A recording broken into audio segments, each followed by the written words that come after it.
Welcome to the deep dive. We sift through the noise, find the core insights, and help you get informed fast. Today, we're diving into something in golf strategy that honestly doesn't get talked about enough. Approach shots. Why do so many of us, myself included, end up frustrated, maybe leaving shots just short, wondering why the scores aren't dropping? If that sounds familiar, well, this deep dive is definitely for you. It really is. And for this, we're looking at some great insights from Henrik Jentsch.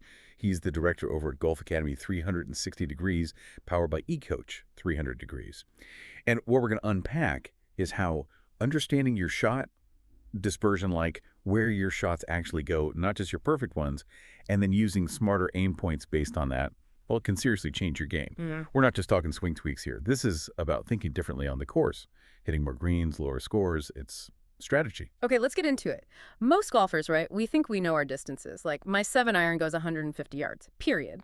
But you're saying the actual data, especially from that, say, 150-yard mark, tells a really different story. Oh, a very different story. It's actually quite surprising. When you look at real-world shots from 150 yards, flat lie, the trend is overwhelming. Yeah. People miss short. Get this. Even scratch players, 67% of their shots from there land short of the target. For a 6 handicap, it's 69%. Jumps to 76% for a 14 handicapper. And for 20 handicappers, it's a huge 79% short. Wow, 79%. Yeah. So what that screams is golfers are consistently, almost systematically overestimating how far they carry the ball. And the direct result, you're probably grabbing the wrong club too often. You're taking too little club. So instead of putting, you're faced with these tricky little chips from the fringe, or worse, the rough. That dispersion pattern for most players, it's heavily weighted short. It's not random scatter. It's a definite tendency. Okay, so if nearly everyone is short, what about that fear we all have? Oh no, don't fly the green fear. I feel that constantly standing over an iron. Is that just not really justified by the numbers? That's a great point. And honestly, mostly, no. The fear is largely overblown. The data shows that across all handicaps, golfers hit the ball more than 10 yards past the hole. Right. Only about 10% of the time. Just 10%. Think about that. Being long is actually pretty rare. We worry about it constantly, but it hardly ever happens. Only 10%. Right. So strategically, the question shouldn't be, how do I avoid going long?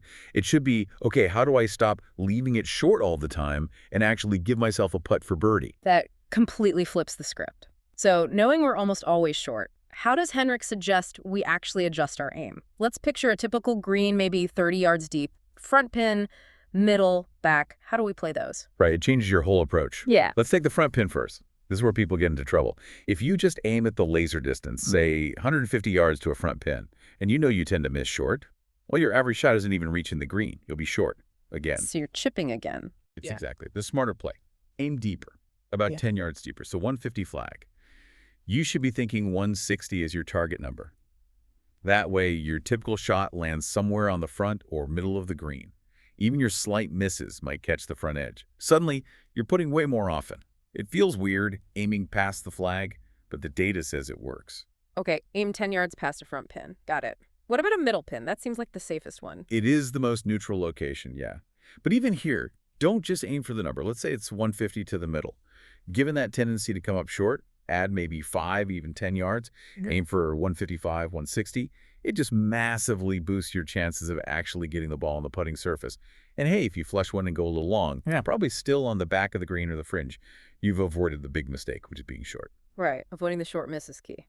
Okay, so that leaves the back pin. What's the strategy there? Do we still aim long? The back pin. This is the interesting one. This is the only time you can generally trust your actual yardage.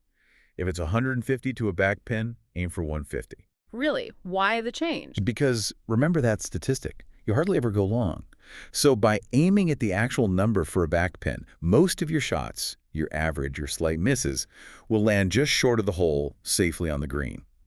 But, and this is crucial, don't get greedy. Don't take an extra club thinking you'll fly it past the pin. Being long over a back pin, that's often the absolute worst place to be on the entire hole. Dead. Okay, that makes sense. Trust the number only for back pins. Avoid going long there at all costs.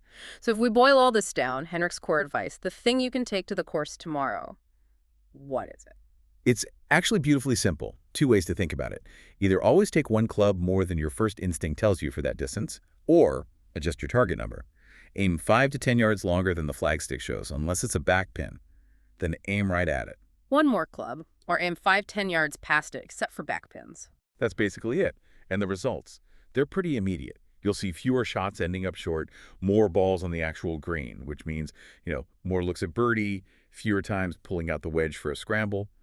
Henrik suggests this one simple adjustment in thinking in course management could easily save you 2, maybe even 4 strokes around. 2 to 4 strokes just from changing your aim point based on tendency. That's incredible. It really makes you think, doesn't it? Like, how many times have I blamed my swing for leaving it short? When maybe it was just where I was aiming all along. This really shifts the focus from just swing mechanics to pure strategy. It absolutely does. Look, we all get caught up in trying to perfect the swing, and that's important, of course. But course strategy, understanding your own patterns, plays such a massive role. Way bigger than most amateurs realize. I mean, think about the pros. They have caddies, yardage books, complex data. They plan every shot around their likely dispersion. If you're just hitting at the flag without considering where your misses tend to go, you're basically giving strokes away, even if you hit some good shots. Golf, at its heart, is a game of managing your misses. If you manage them better, you score better, period. It's less about finding the perfect shot every time and more about making your average shot, even your slightly off shots, end up in a better place. That's a really powerful shift in perspective, not just chasing perfection, but playing smarter with the game you have right now. This deep dive, it really brings home how understanding your own game, your dispersion, and just adjusting your aim, how powerful that can be instantly. It truly is a potential game changer for so many golfers. So maybe the next time you play, consider this. How often have you blamed your swing when maybe, just maybe, the real issue was your target?